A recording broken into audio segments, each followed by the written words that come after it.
Kaguya is a pretty sore subject in the community, but I'm still going to talk about her because how else is a janitor supposed to make a living? Answer is by making a mess.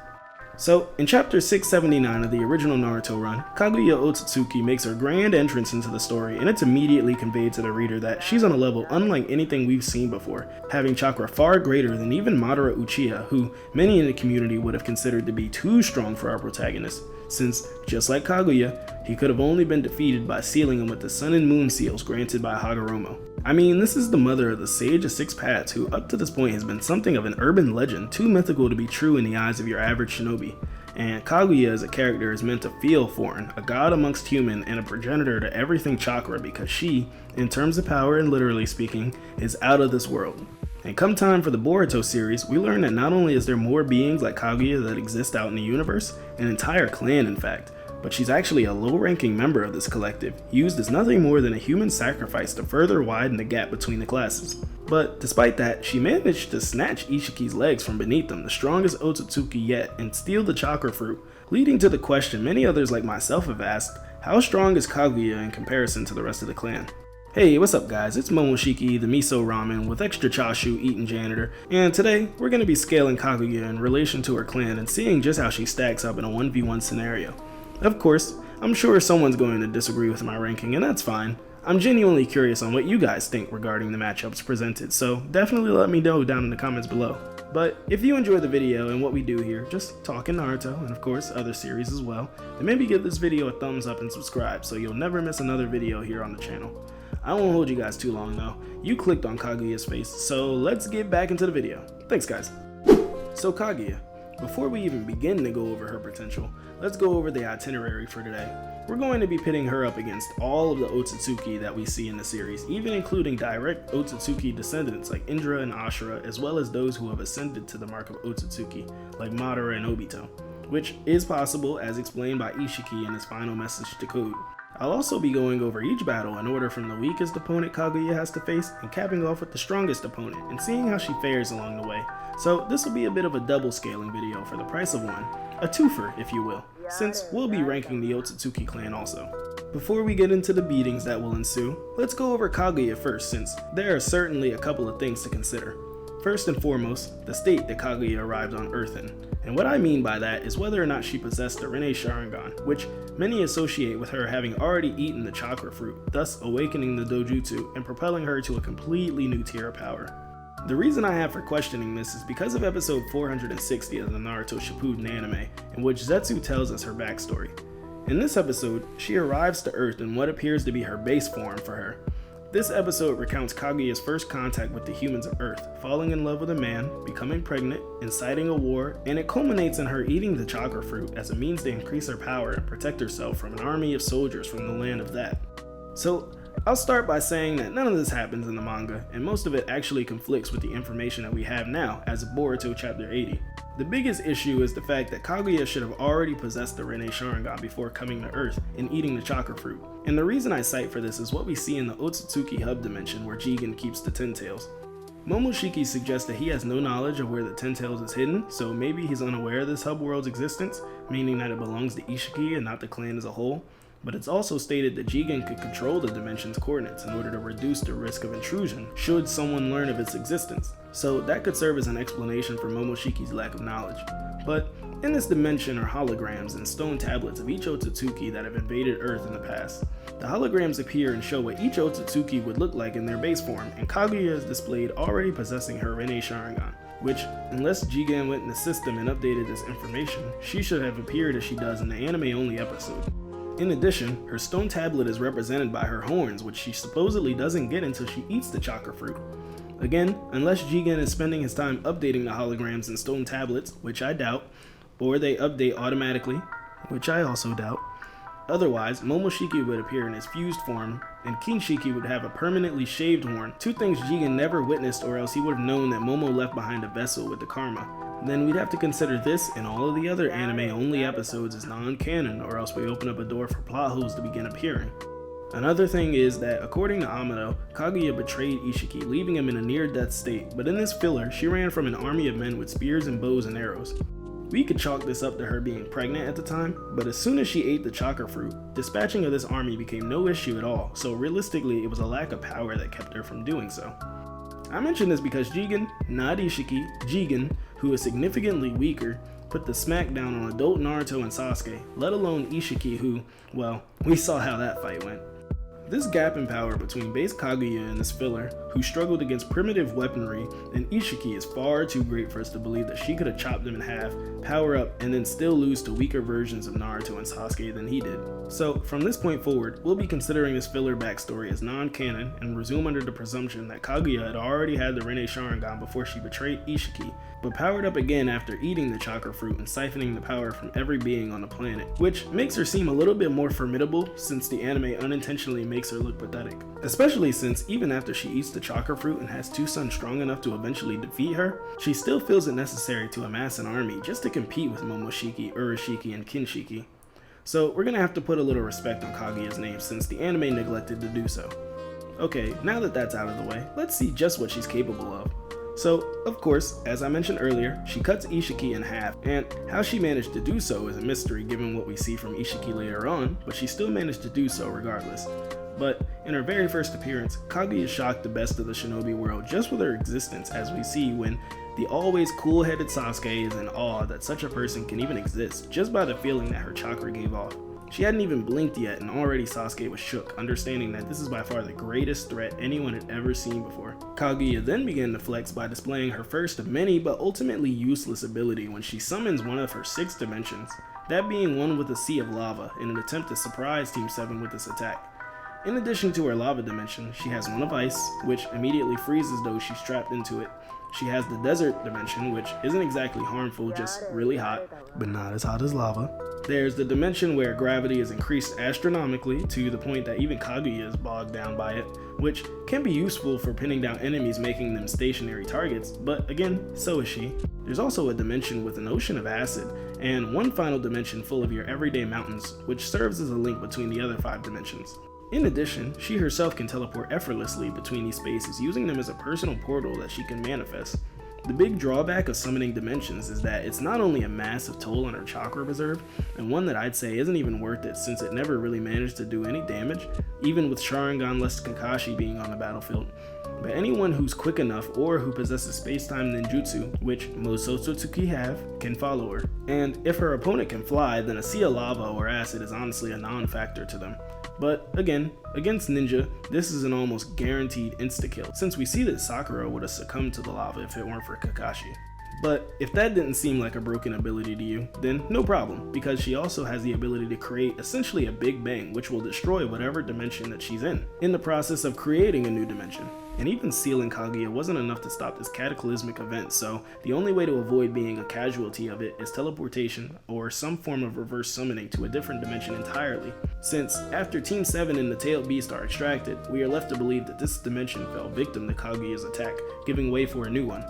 Not only does she have the Shinjutsu of forced dimensional teleportation, as well as dimensional creation in the palm of her hand, she can also merge with nature, influencing the elements around her, as seen when she manipulates the ice to trap Naruto within a couple of stalagmites. This makes Kabuto's inorganic reanimation look like a Chunin level attack because of the scale she's capable of performing this feat on. We also see in chapter 681 that any person she can get her hands onto, she can merge them with Black Zetsu and drain their chakra, but it's not as a fast process and Naruto broke out of it fairly easily just by smacking it away with one of his Kurama chakra arms.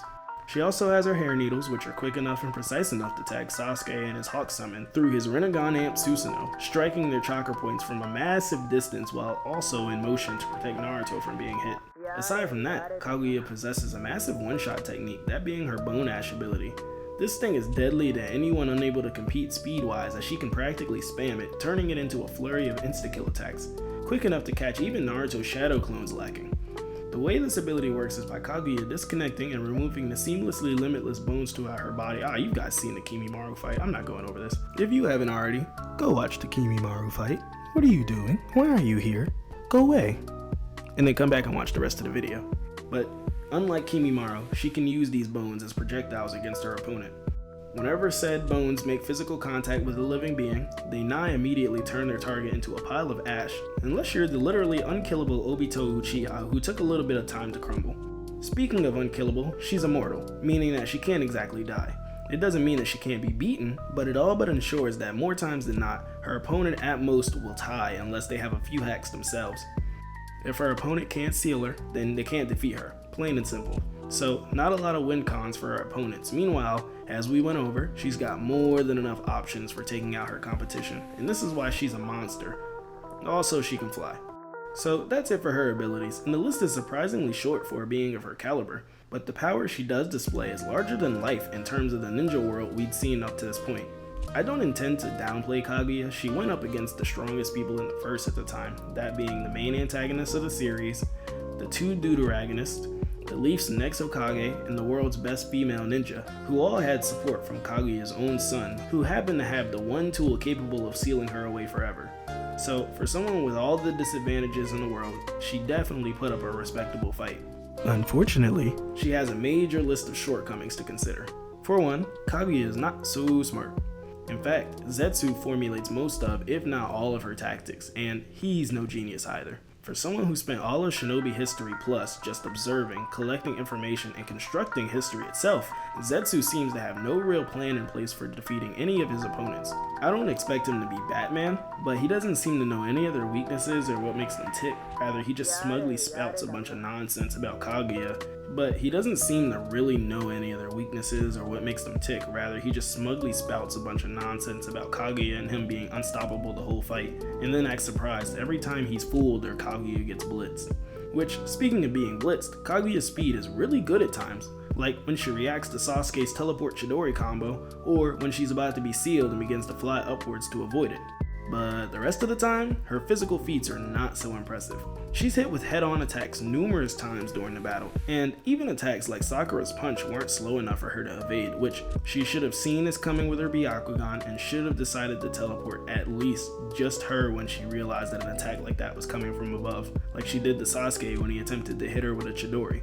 And it's not because she was low on chakra. She contemplates in her head that she should teleport, but knew that option would be useless due to Sasuke's hacks, which directly counter it. So her only option was to fly up, which when Sakura flew in to punch her back down, she yelled before doing so, which should have given her plenty of time to react. Again, just like Sasuke's teleport to Chidori, which is without a doubt faster than Sakura, this just screams to me that her speed isn't on the same caliber of our characters. And the worst part is, she got faster during the fight after she restabilizes from the tail beast chakra, making her lose control. Zetsu actually says that her speed and might increase exponentially, not just a little bit, exponentially. This includes the speed at which her projectiles can travel. Still, DMS Kakashi could blitz her with a lightning blade before she's immediately sealed away. And everyone laughed at Code for his L against Damon after getting his limiters removed. Plain and simple, Kaguya was outplayed and outmatched by Team 7. Again, I will say that the team she went up against was absolutely stacked with the best of the best, but in the end, they're all just pieces of her who eventually outgrew her while she was sealed away. But this doesn't mean that she's weak by any stretch of the imagination, nor does just being stronger automatically mean that someone will win. But sometimes overwhelming power and starving your opponent for options to defeat you will definitely bring you to the top of any verse.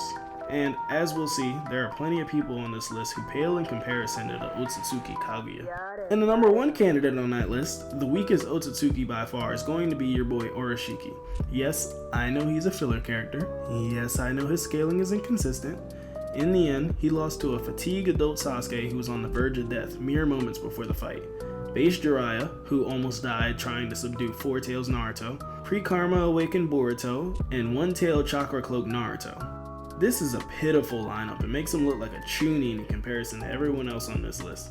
I'll have no debate of Oroshiki being higher than anyone else due to the fact that he literally struggled to kill Boruto and Shinki before the Jogan even appeared.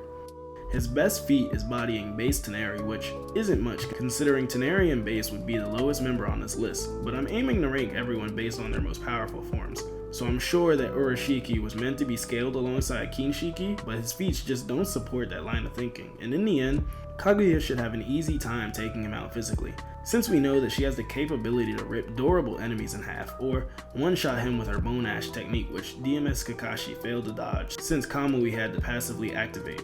And no one can convince me that DMS Kakashi's lightning blade is slower and weaker than a Kid Naruto and Pre-Karma Boruto Rasengan. Oroshiki suffers most from inconsistency, where his highs can be really high, like being able to combat Gaara and Sasuke together, but then his lows are really low, like really low, like losing to pre-Shippuden characters, and that's just too low to ignore. In the end, he just has absolutely zero win cons for this battle. You know what? There's actually nothing to talk about here. Moving on. Next up on this list, we have young Lord Ashura and young Lord Indra. In the manga, it was never confirmed who won in the battle between Indra and Ashura, but we do know that the pair had power that rivaled each other, making them pretty much equal, so I ranked them together. When taking the anime into consideration, Ashura required the assistance of the villagers in order to gain the edge over his older brother. Otherwise, the two would have been even, but it's all filler, so it doesn't really mean much. What does matter is that there are only a quarter Otsutsuki each, meaning that their power is cliffed out the gate. Of course, potential is an entirely different story, but being mostly from human heritage keeps them from latently possessing the same power as their father, so Kaguya should have no issue whatsoever taking on both of these guys together. Even as a team, they have no answer to her dimension hop, which she can use to split them up, and separately, they are hopelessly outclassed by their grandmother. Once she decides that it's time to destroy the dimension, these two brothers have no way of escaping since we never see any mode of teleportation from the two. In addition, Indra can more than likely fly with the help of his Susanoo like Sasuke, but we have no confirmation that Ashura can do the same, so that makes this battle even more difficult for the team. And to cap it all off, they have no way to seal her, and saying that Hagoromo just gives them the seal isn't exactly fair since that's always been one of Kaguya's biggest advantage in battles, and you take that away when you give every opponent she faces the Sun and Moon seals. So Kaguya takes this round handily, and neither of them have any way to defeat her. Oh, and speaking of the Sun and Moon seals, we have Brother Hamura, child of Kaguya. Of course, he's here because he was crucial in the battle to stop his mother. In fact, he was half of the plan, and without him, it would never have been possible. But that's also why he will never defeat Kaguya, because he alone doesn't have the capability to seal or kill her. So that's another easy dub for her. And again, in the filler, she has Hamura under her control and he becomes nothing but a puppet to her, showing the major gap in power. And we do see in a brief battle between he and his twin brother that he still loses even when bloodlusted, while Hagoromo was holding back. But the second Hagoromo decides to let loose, he immediately takes down Hamura. But even the Sage of Six Paths himself, Hagoromo proves to be no match for Kaguya.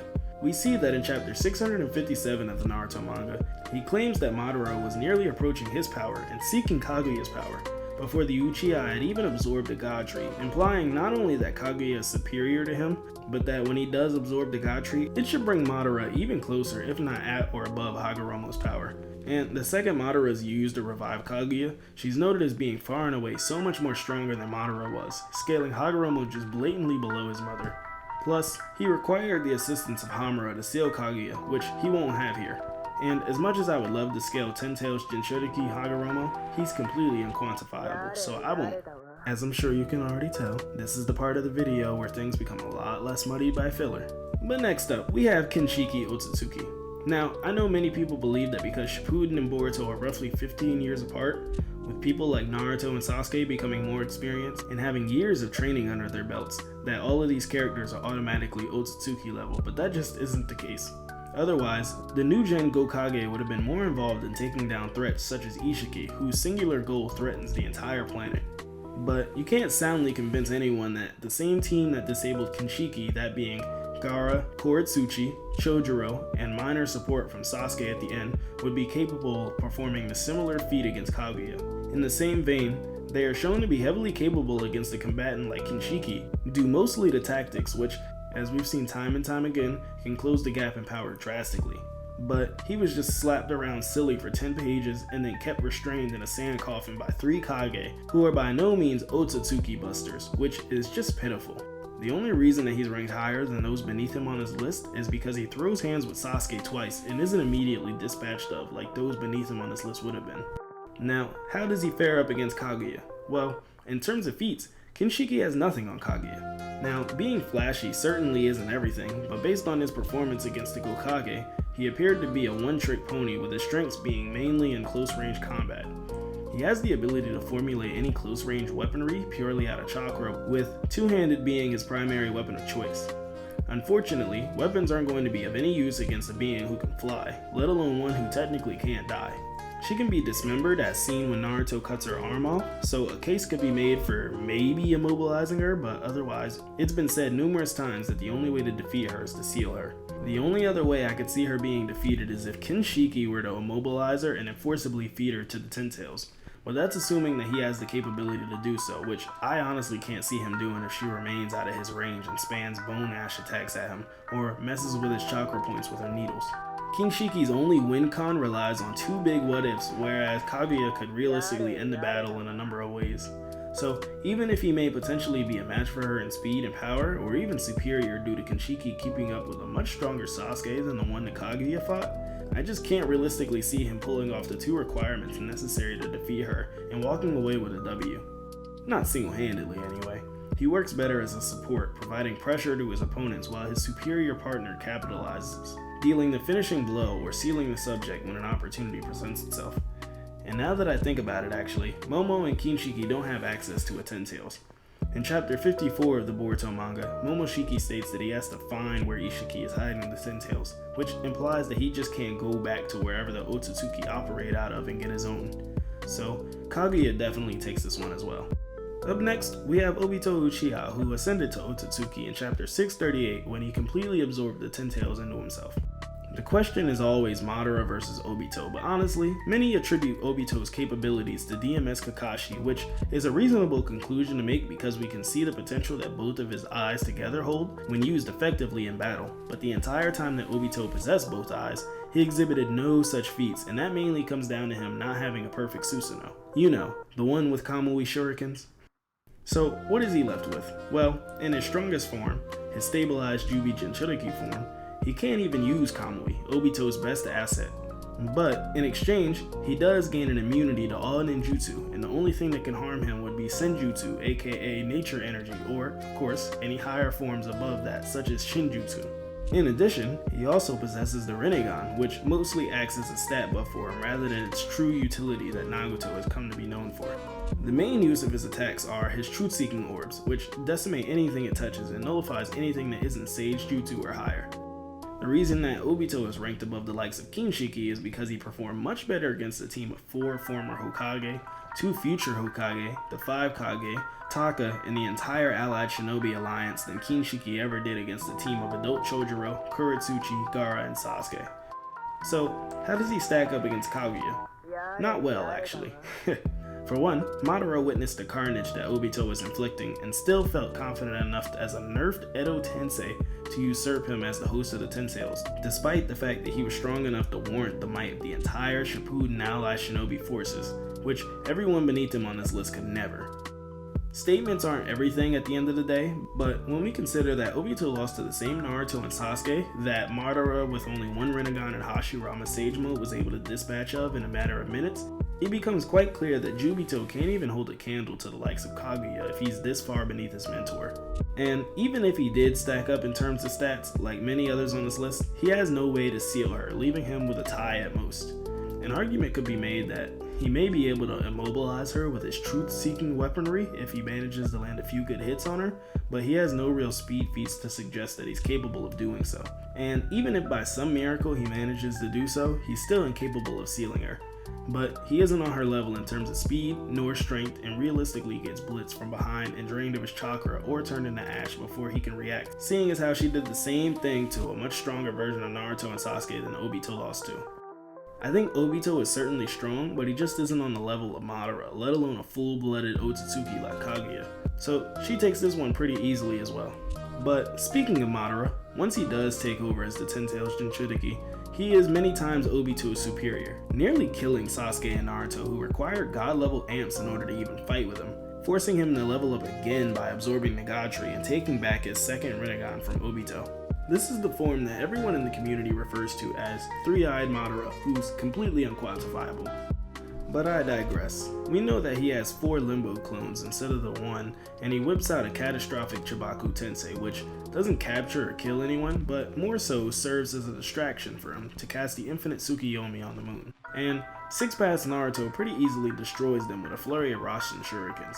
Before he can do anything further, he's backstabbed by Zetsu. The problem with saying that this Madara competes with Kaguya is that The only way to scale him is by saying that he's some level stronger than he was before, but we don't know and never get to see just how much.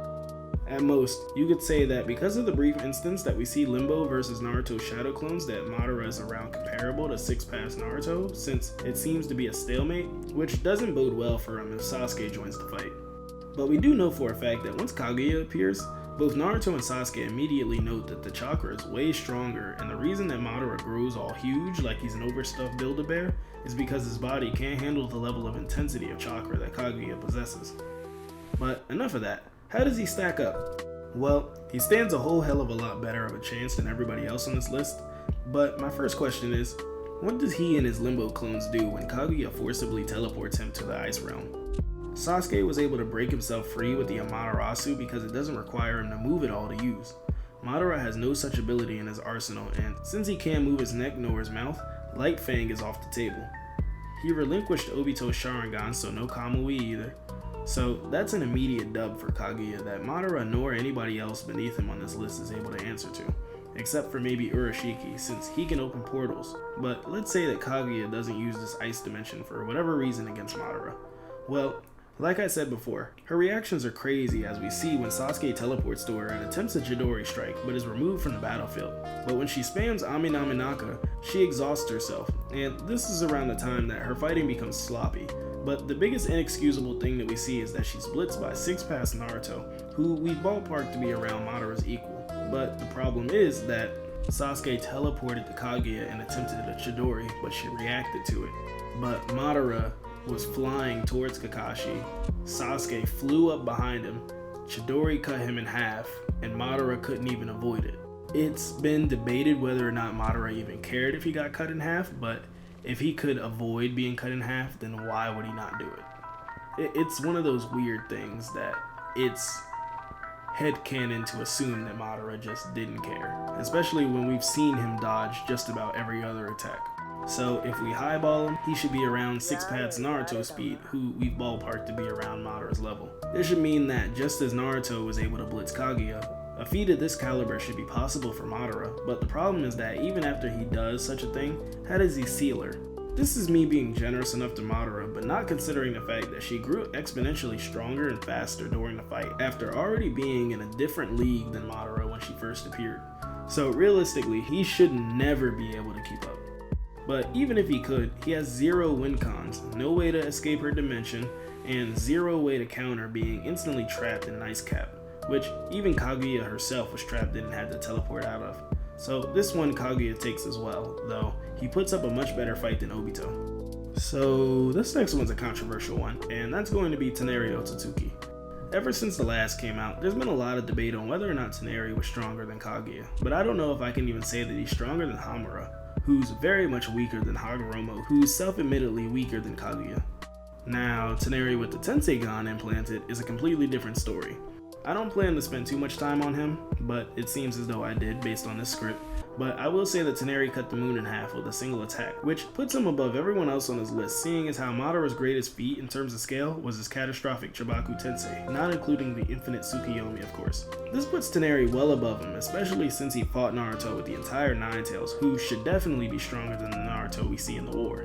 The question is, what is he doing against Kaguya? And how does Kaguya compare to a 2-year-old Naruto with double the Nine Tails than the one she previously faced? And I'm sure people also want to know whether or not Naruto got weaker. Well, for one, Naruto isn't weaker, nor does he get weaker by the events of Boruto. The opposite, in fact, as we see the power prerequisite for relevancy skyrocket, with characters casually being above 3-eyed Madara level, which in turn requires our main characters to be comparable in order to be able to even compete. So when you have characters such as Jigen who can keep the 10 tails as a pet and borrow chakra from it from time to time, or Damon who's much stronger than him, it's extremely disingenuous to claim that Naruto and Sasuke got weaker when they eventually end up scrapping with the likes of Ishiki, who's leagues above both Jigen and Damon. In fact, we know definitively that Naruto's been doing nothing but training in the 2 years between the war and Toneri's attack. Since last we left off, Kakashi was setting him up on the road to level up to the ninja ranks with studying and proper training. Plus, we also know in the last that Naruto's been completing missions, and so he's gaining combat experience, and to top it all off, the dude has a Hashirama arm.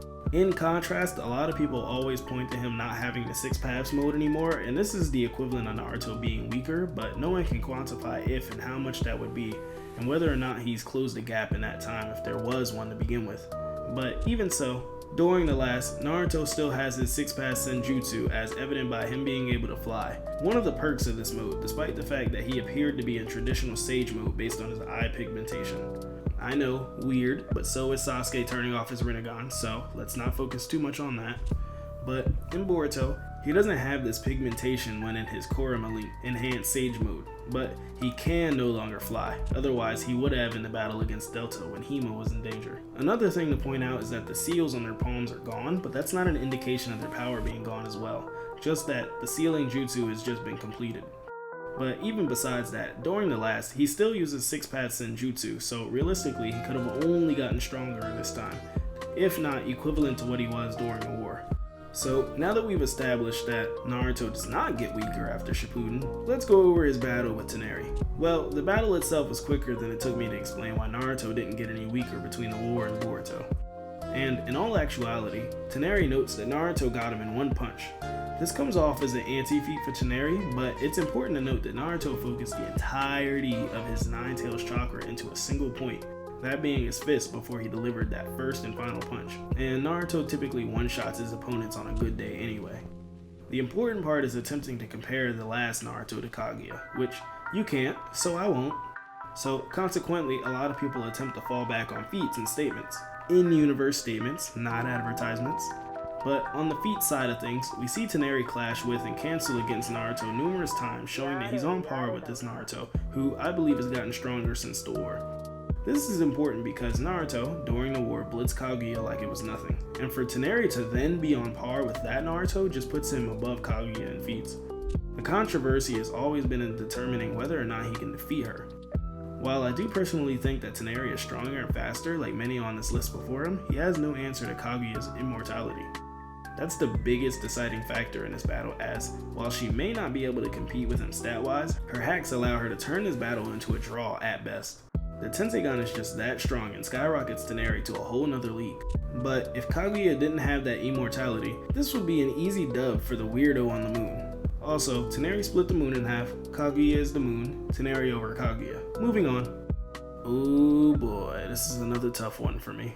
I just want to say that Momoshiki is definitely stronger. Kaguya began gathering an army of Zetsu for the purpose of combating him and his team specifically. In the filler, Kaguya, even after having eaten the chakra fruit, is so deathly afraid of Momoshiki that she sacrifices the humans that she loves so much to the divine tree if it means that she'll be just a little bit more prepared for when they come to punish her for betraying the clan. Now, of course, the best way to scale Momoshiki and Kaguya is through Naruto and Sasuke. As I went over previously, Naruto should definitely be stronger than he was in the war, given the fact that he now has both halves of the Nine Tail, and 15 plus years of battle experience, wisdom, and training under his belt. Also, it'd be pretty weird for Sasuke to still have his 6 paths amp, but for Naruto's to just go away. So they both are only stronger than we last saw them in the war. But one thing I need to mention is that everyone always talks about how Naruto and Sasuke were at 50% during this battle against Momoshiki, but there is no mention of this in the manga. We do know that Naruto did have an unknown amount of chakra drained in the time it took Sasuke to come save him, but Naruto, Chakra Jesus, never vocalizes being at a disadvantage or feeling weakened because of it. And Sasuke mentions that he can only take up to a certain amount of people with his teleportation, but never states that he's drastically weakened because of it. In the manga, these two went into this fight in good condition at the very least, not half capacity like you may have heard in the past. And we do see that Momoshiki in his base form is no match for the new Gokage and Sasuke in Taijutsu, so he has to absorb Kinshiki in order to keep up. But he doesn't just keep up, his power skyrockets, as seen when he dispatches of the Kage and forces Naruto and Sasuke to use their Susanoo-clad Kurama avatar to defeat him. The reason I have him ranked so high is a combination of statements and circumstantial feats. There's no question that adult Naruto and Sasuke alone one-shot every single person on this list beneath fused Momoshiki, let alone working together. Especially since we see a much younger Naruto defeat Tensegan Toneri with a single punch. So, for fused Momoshiki to push these versions of Naruto and Sasuke to use their strongest tools up to this point to defeat him, he deserves to be at this spot on this list. Now, against Kaguya, as much as I really really like to believe that Momoshiki could defeat Kaguya, and as confident as he was in his ability to handle her, there's no indication that he knew of her immortality, and he has no real way to handle her. Previously, I mentioned that if Kinshiki had access to the Ten Tails, then he might be able to finesse a win, and the same applies for Momoshiki, but as I said previously, this relies on him finding the Ten Tails, which is a major reach to give him. Fused Momoshiki is by far superior to Kaguya in stats and would more than likely take her out before she can react, but he has no way of putting her down for good, and it's not like he can just bury her like Hidan, so this is a DNF for Kaguya at her best. Next up, we have Borushiki, who, yes, is stronger than Fused Momoshiki, and this form includes Momoshiki possessed Boruto and Stage 3 Karma where his horn and dojutsu appear. Followed by Borushiki is Kawashiki. These two are pretty difficult to scale as of chapter 80, since many characters we typically compare them to only have 1 or 2 fights each, and each time they're juiced up on this or vaguely nerfed that, but we're gonna give it a try anyway. So it's been explained to us that the Otsutsuki finding and usurping proper vessels will increase their power and will continue to increase their power the more they repeat the process. In addition, we know that Borushiki can compete with but is ultimately weaker than Kawashiki, whose Otsutsuki DNA is around 80% or so extracted by the time of chapter 80. Depending on who you ask, Kawaki is debatably around Jigen's level. This would make him comparable to Naruto and Sasuke together, since we know that Jigen was able to defeat the two, though he did borrow chakra from the Ten Tails just before. I'm gonna be straight up, if Kawashiki is actually Jigen level like many believe, which if he's more than 80% extracted isn't too far-fetched, he smacks Kaguya no death, and on top of that he also has the ability to seal her with his Daikoku-ten. Granted, it doesn't appear to be a fast sealing process given that Naruto had time to react, but he was off guard, and this window could be time for Kaguya to teleport out. But if she were to be incapacitated or weakened, there should be no problem with sealing her away. The problem isn't Kawashiki, rather it's Borushiki, since Borushiki is stronger than Kaguya if we're working off the scale that we've gone over in the Momoshiki section of the video, but the question is whether or not he can seal her and finish the job, unlike his Otsutsuki-born counterpart. Well, as of chapter 80, in his stage 3 karma form, Boruto has no way to seal Kaguya, and in addition, his only tools are different sized Rasengans, which won't work, and Jutsu absorption, which is useless against Kaguya, who relies mostly on Shinjutsu. If Momoshiki is in control, he has the added benefit of knowing all of her Shinjutsu and can avoid being caught off guard by any of her techniques, but realistically speaking, if he can't seal her, he can't defeat her. So while Borushiki may be stronger than Momoshiki, the same pros and cons apply for both. So that leaves us with a DNF for Kaguya against Borushiki and her first true loss against Kawashiki, which is actually crazy to me considering we only have 2 more people to go over. Have you hit the like button yet? You knew this was coming, but Isshiki Otsutsuki is a madman. Let me do this quick and easily. Naruto as a teenager, with the help of Sasuke, DMS Kakashi, and Sakura were able to defeat Kaguya. A much stronger version of these characters require Naruto and Kurama to create a new form of energy compared to nuclear fusion as a self-sacrifice in order to just buy some time while Ishiki's life ran out, since he was in an incompatible vessel and only had a short amount of time to live, and he still lost to Isshiki. And if Kawaki didn't trick him with a simple ninjutsu in the moment of desperation, Isshiki would have won and destroyed the planet. The fact that he was forced into an incompatible vessel by a completely separate entity, and then Naruto and Kurama pulled out one thing that would mess up Ishiki's plan and Isshiki deactivated his Byakugan so he couldn't see a second Kawaki hiding behind a rock is a crazy amount of coincidences that led to his defeat. Of course, Kaguya cut Isshiki in half when they arrived on Earth, which was most definitely off guard, and trying to claim that it doesn't matter is like admitting that Zetsu is over Madara, which you don't really mean that. Anyway, if Kawashiki can do the job, then Isshiki does it much faster and still has time to take his shoes off before entering the house. Okay, the last one is Shibai, and Kaguya solos pretty easily, but wow, this took way longer than I expected. I hope you guys enjoyed, and have a safe rest of your night. Thanks for sticking around and watching till the end. This was fun and exhausting. Don't forget to hit the like if you liked and subscribe for more content like this all the time. But I'm out. Holla!